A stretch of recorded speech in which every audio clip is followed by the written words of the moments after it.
sebagai video edukasi. Video ini berisi rangkuman materi pelajaran IPA untuk siswa kelas 8 semester 1 dan 2. Materi video. Bab 1, pertumbuhan dan perkembangan makhluk hidup.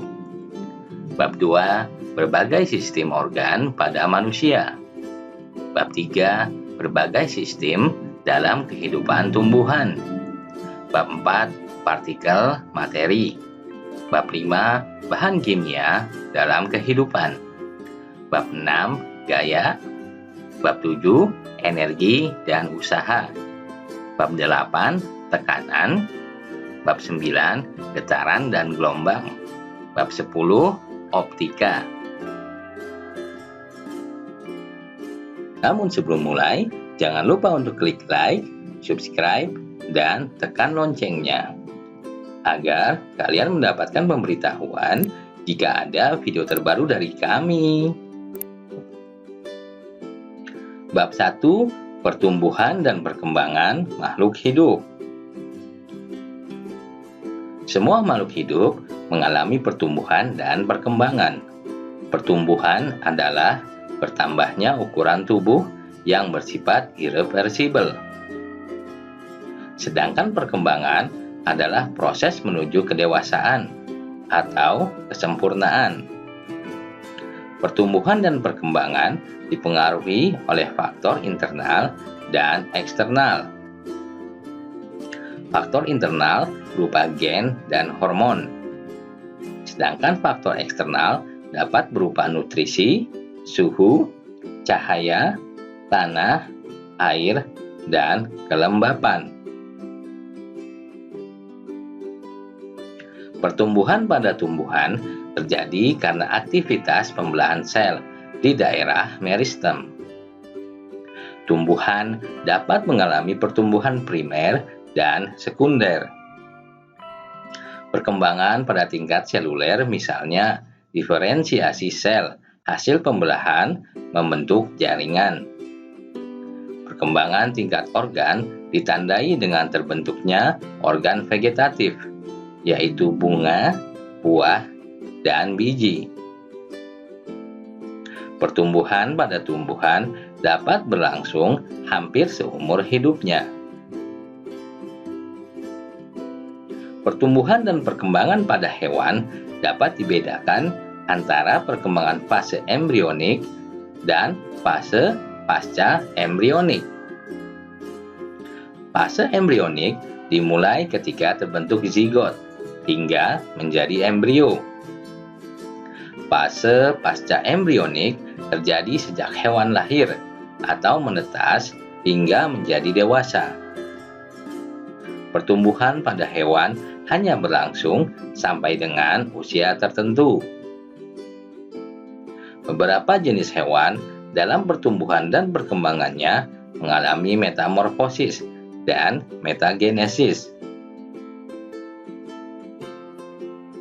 Metamorfosis merupakan perubahan bentuk tubuh yang bertahap dari larva menjadi dewasa, di mana bentuk larva sering berbeda dengan bentuk dewasanya. Metagenesis merupakan pergiliran hidup antara fase seksual dan aseksual. Bentuk makhluk hidup antara fase seksual dan fase aseksualnya berbeda. Pertumbuhan dan perkembangan manusia mengalami beberapa tahap, yaitu balita, anak-anak, remaja, dewasa, dan lanjut usia. Pada usia remaja terjadi pubertas, yaitu perubahan menjadi dewasa. Pubertas ditandai dengan perubahan fisik dan psikis. Bab 2, berbagai sistem organ pada manusia. Tubuh manusia mempunyai beberapa sistem organ, misalnya sistem gerak, pencernaan, pernapasan, sistem peredaran darah, sistem ekskresi, dan sistem reproduksi. Sistem gerak terdiri dari rangka dan otot. Rangka merupakan alat gerak aktif, sedangkan otot merupakan alat gerak aktif. Otot dapat berkontraksi dan relaksasi sehingga menggerakkan tulang. Gerakan pada tulang menghasilkan gerakan yang kompleks pada manusia. Rangka tersusun oleh berbagai jenis tulang. Antara tulang yang satu dengan tulang yang lain dihubungkan oleh persendian. Adanya persendian memungkinkan timbulnya berbagai gerak. Otot yang menggerakkan rangka disebut otot rangka. Selain otot rangka, terdapat pula jenis otot polos dan otot jantung. Sistem gerak dapat mengalami kelainan, misalnya osteoporosis, patah tulang, dan rematik. Sistem pencernaan makanan berfungsi untuk mencerna makanan agar sari makanan dapat diserap oleh tubuh. Sistem pencernaan disusun oleh saluran pencernaan dan kelenjar pencernaan. Saluran pencernaan meliputi mulut, kerongkongan, lambung, usus halus, usus besar, dan anus. Kelenjar pencernaan terdiri dari kelenjar ludah, lambung, hati, pankreas, dan usus halus. Kelainan pada sistem pencernaan, misalnya diare, radang usus buntu, sembelit, dan batu empedu. Makanan yang sehat harus mengandung cukup zat gizi, yaitu mengandung karbohidrat, protein, lemak, vitamin, dan mineral. Sistem pernapasan bertugas untuk melaksanakan pertukaran gas antara tubuh manusia dengan lingkungan. Alat pernapasan terdiri dari hidung, faring, laring, trakea, bronkus, dan paru-paru. Terdapat dua mekanisme pernapasan, yaitu pernapasan dada dan pernapasan perut. Kelainan pada sistem pernapasan, misalnya bronkitis, asma, salesma, influenza, dan TBC. Sistem peredaran darah dan sistem peredaran getah bening membentuk sistem transportasi pada manusia. Alat peredaran darah terdiri dari jantung dan pembuluh darah. Sistem peredaran darah manusia termasuk sistem peredaran darah ganda dan tertutup. Darah terdiri dari bagian cair berupa plasma darah dan bagian padat berupa sel-sel darah. Gangguan pada sistem peredaran darah, misalnya anemia, serangan jantung, varises, hipotensi, dan hipertensi. Bab 3. Berbagai sistem dalam kehidupan tumbuhan. Pertumbuhan pada tumbuhan terjadi dari pembelahan sel-sel jaringan meristem.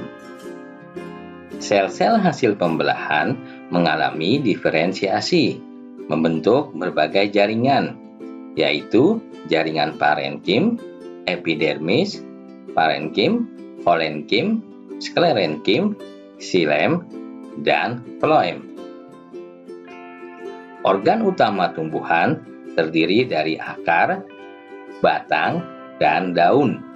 Organ yang lain, misalnya bunga, buah, dan biji, merupakan modifikasi dari organ utama. Semua organ tersusun dari beberapa jaringan, sehingga setiap organ dapat melakukan fungsi khusus untuk mendukung kehidupan tumbuhan. Akar berfungsi untuk memperkuat berdirinya tanaman, serta menyerap air dan mineral dari dalam tanah. Batang berfungsi sebagai tempat duduknya daun dan sebagai sarana transportasi air. mineral, dan zat makanan menuju dan dari daun. Fungsi utama daun adalah sebagai tempat fotosintesis. Akar, batang, dan daun juga berfungsi sebagai tempat menyimpan cadangan makanan. Bunga, buah, dan biji merupakan organ generatif yang berfungsi sebagai alat perkembangbiakan generatif pada tumbuhan. Tumbuhan hijau membuat makanan dengan fotosintesis. Fotosintesis berlangsung di dalam kloroplas dengan memanfaatkan sinar matahari sebagai sumber energi. Berbagai usaha dilakukan oleh ilmuwan untuk menyelidiki fotosintesis. Namun, baru pada pertengahan abad ke-20, mekanisme dan urutan reaksi fotosintesis dapat diketahui. Fotosintesis berlangsung dalam 2 tahap, yaitu reaksi terang dan reaksi gelap. Bahan baku yang diperlukan adalah karbon dioksida dan air.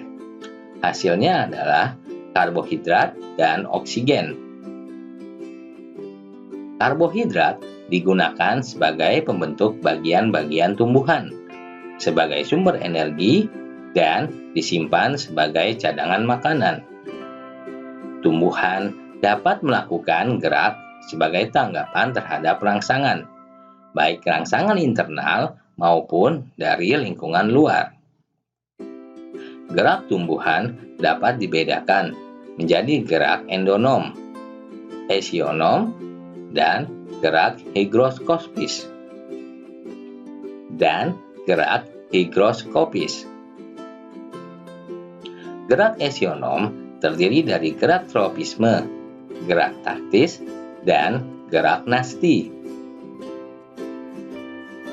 Tumbuhan dapat mengalami gangguan atau kelainan akibat serangan hama dan penyakit. Hama adalah semua binatang yang mengganggu dan merugikan tanaman budidaya.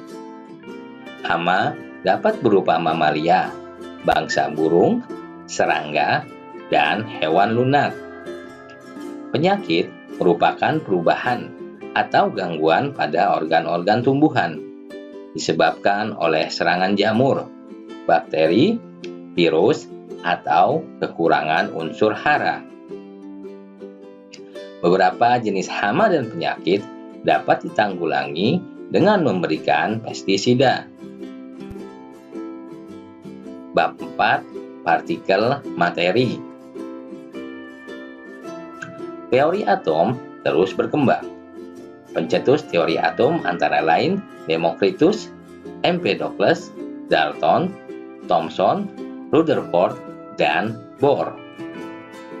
Pengertian atom menurut Dalton adalah partikel terkecil dari suatu zat yang tidak dapat diuraikan menjadi partikel yang lebih kecil dengan reaksi kimia biasa. Atom tersusun atas 3 jenis partikel subatom, yaitu proton, elektron, dan neutron.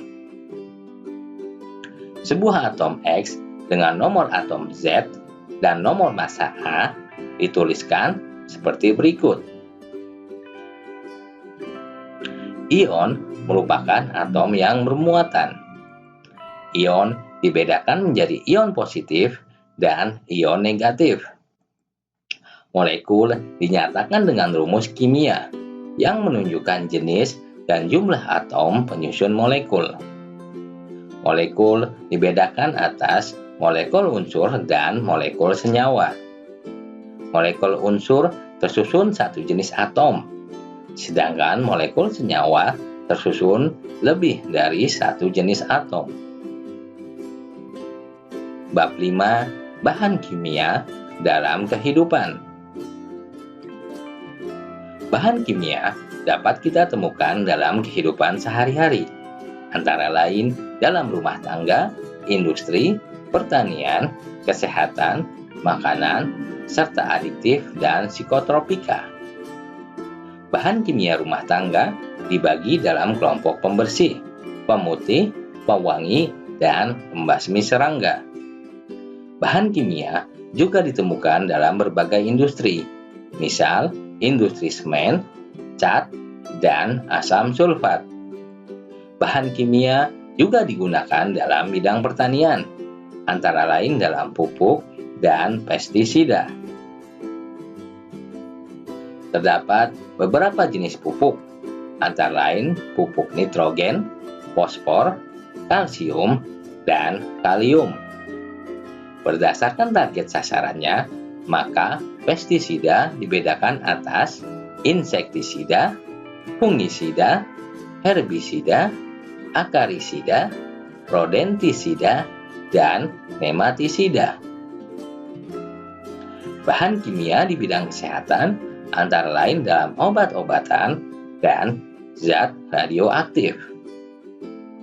Penggunaan bahan kimia yang ditambahkan dalam makanan berdasarkan asalnya dibedakan atas bahan alami dan buatan. Adapun secara garis besar, bahan kimia yang ditambahkan dalam makanan dikelompokkan menjadi bahan pewarna, pemanis, pengawet, dan penyedap. Bahan-bahan kimia memiliki kegunaan yang sangat berarti dalam kehidupan sehari-hari, namun memiliki dampak negatif jika digunakan secara berlebihan. Zat adiktif dan psikotropika tergolong narkoba. Sebenarnya, zat-zat tersebut berguna dalam bidang kedokteran, tetapi terkadang disalahgunakan. Zat adiktif antara lain rokok dan minuman keras. Adapun zat psikotropika merupakan golongan narkoba yang berkhasiat psikotropika. Kelompok zat ini antara lain sedatin, amfetamin, ekstasi, sabu-sabu, dan LSD. Penyalahgunaan zat adiktif dan psikotropika membawa dampak negatif secara fisik, psikis, dan sosial. Pencegahan penyalahgunaan zat adiktif dan psikotropika dapat dilakukan secara primer, sekunder, dan tersier. Bab 6. Gaya. Gaya adalah suatu tarikan atau dorongan yang bekerja pada benda. Gaya merupakan besaran vektor yang mempunyai nilai dan arah. Gaya sentuh yaitu gaya akibat sentuhan pada permukaan benda. Gaya tidak sentuh yaitu gaya yang terjadi tanpa adanya sentuhan pada benda. Resultan gaya adalah gabungan dari beberapa gaya yang bekerja pada sebuah benda. Keseimbangan adalah keadaan suatu benda di mana resultan gaya sama dengan 0. Pada keadaan seimbang, benda tidak mengalami perubahan keadaan. Hukum 1 Newton menyatakan bahwa sebuah benda tetap dalam keadaan diam atau terus bergerak dengan kelajuan tetap, kecuali jika ada gaya luar yang bekerja pada benda tersebut. Hukum 2 Newton menyatakan bahwa percepatan yang dihasilkan gaya pada suatu benda sebanding dengan resultan gaya dan berbanding terbalik dengan massa benda. Hukum 3 Newton menyatakan bahwa dari suatu gaya yang bekerja pada benda terjadi gaya reaksi yang sama besar dan arahnya berlawanan. Gaya yang sering kita jumpai adalah gaya gesekan dan gaya berat. Gaya gesekan adalah gaya yang terjadi akibat pergerakan suatu benda di atas permukaan bidang. Sedangkan gaya berat adalah perkalian antara percepatan gravitasi bumi dengan massa benda. Pesawat sederhana adalah alat-alat yang digunakan untuk mempermudah pekerjaan manusia. Ada 4 jenis pesawat sederhana, yaitu bidang miring, tuas, katrol, dan roda gigi. Bab 7. Energi dan usaha. Energi adalah kemampuan untuk melakukan usaha. Bentuk-bentuk energi antara lain energi kimia, energi listrik, energi panas, dan energi nuklir. Tidak semua energi dapat langsung digunakan, sehingga pemanfaatan energi menggunakan konsep perubahan energi. Energi mekanik adalah energi yang dimiliki suatu benda, berkaitan dengan gerak. Energi mekanik terdiri dari energi potensial dan energi kinetik. Energi potensial adalah energi yang disebabkan oleh posisi benda. Energi kinetik adalah energi yang dimiliki benda karena kelajuannya. Hukum kekekalan energi menyatakan bahwa energi tidak dapat dimusnahkan atau diciptakan, melainkan hanya dapat diubah dari suatu bentuk ke bentuk lain. Usaha adalah perkalian antara gaya yang bekerja dengan besarnya perpindahan. Dalam kaitannya dengan energi, usaha merupakan perubahan energi. Gaya adalah besarnya usaha atau perubahan energi yang terjadi tiap satuan waktu. Bab 8. Tekanan. Tekanan adalah gaya yang bekerja pada permukaan benda tiap satuan luas. Hukum Pascal menyatakan bahwa tekanan yang diberikan pada zat cair dalam ruangan tertutup diteruskan ke segala arah dengan sama besar. Hukum Archimedes menyatakan bahwa benda yang dicelupkan sebagian atau seluruhnya ke dalam zat cair akan mengalami gaya apung, yang besarnya sama dengan berat zat cair yang dipindahkan oleh benda tersebut. Benda yang dimasukkan ke dalam zat cair mempunyai 3 kemungkinan, yaitu mengapung, melayang, dan tenggelam.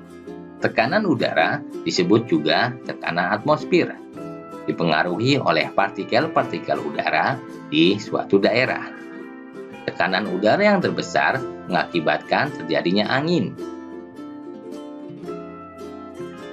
Bab 9. Getaran dan gelombang.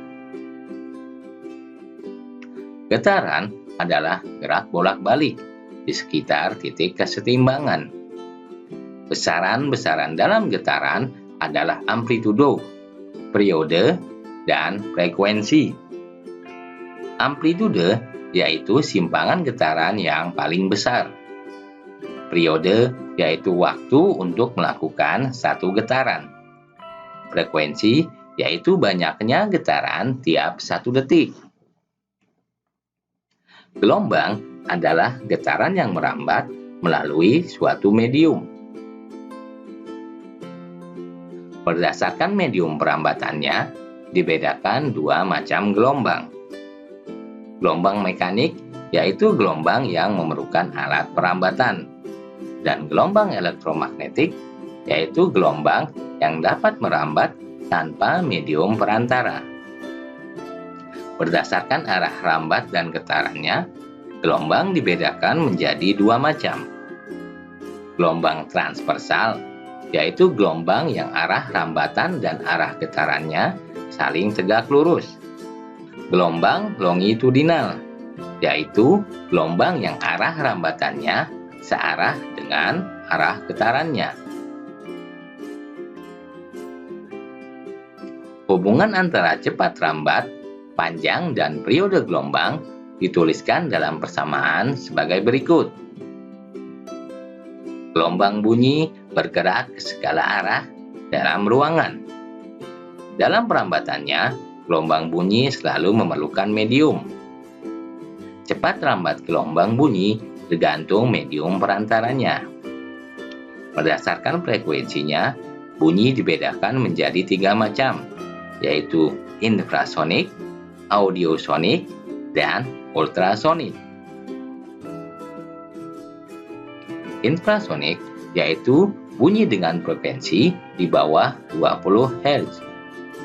Audiosonik yaitu bunyi dengan frekuensi antara 20 sampai 20.000 Hz. Ultrasonik yaitu bunyi dengan frekuensi di atas 20.000 Hz. Bunyi yang mempunyai frekuensi teratur disebut nada, sedangkan bunyi yang frekuensinya tak teratur disebut desah.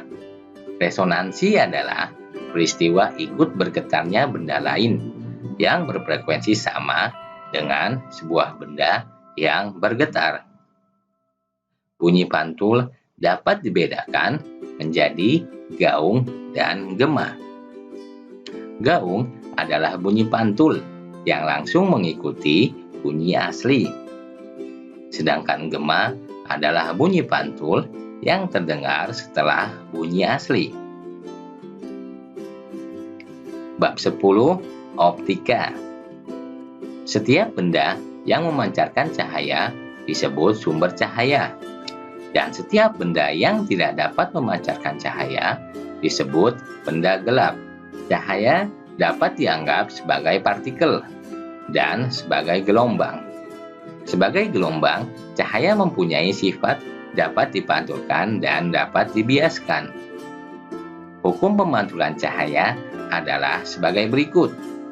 Sinar datang, sinar pantul, dan garis normal terletak pada satu bidang datar. Sudut datang sama dengan sudut pantul. Hukum pembiasan cahaya dituliskan sebagai berikut.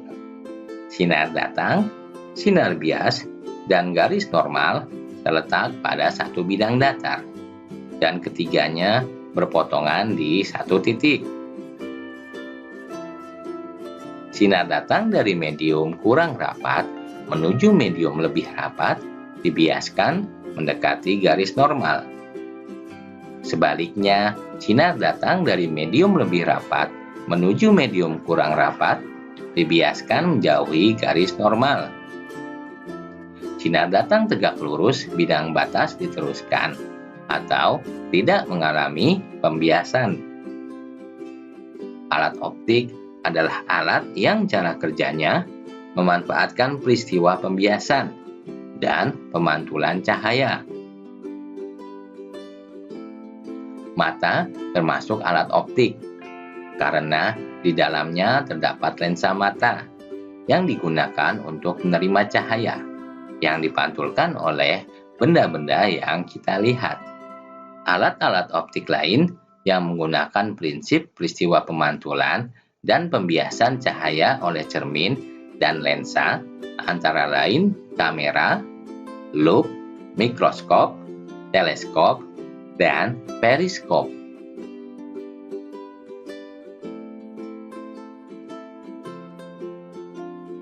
Demikianlah rangkuman materi pelajaran IPA untuk siswa kelas 8 semester 1 dan 2. Semoga bermanfaat.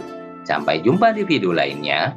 Jangan lupa untuk klik like, subscribe, dan tekan loncengnya agar kalian mendapatkan pemberitahuan jika ada video terbaru dari kami.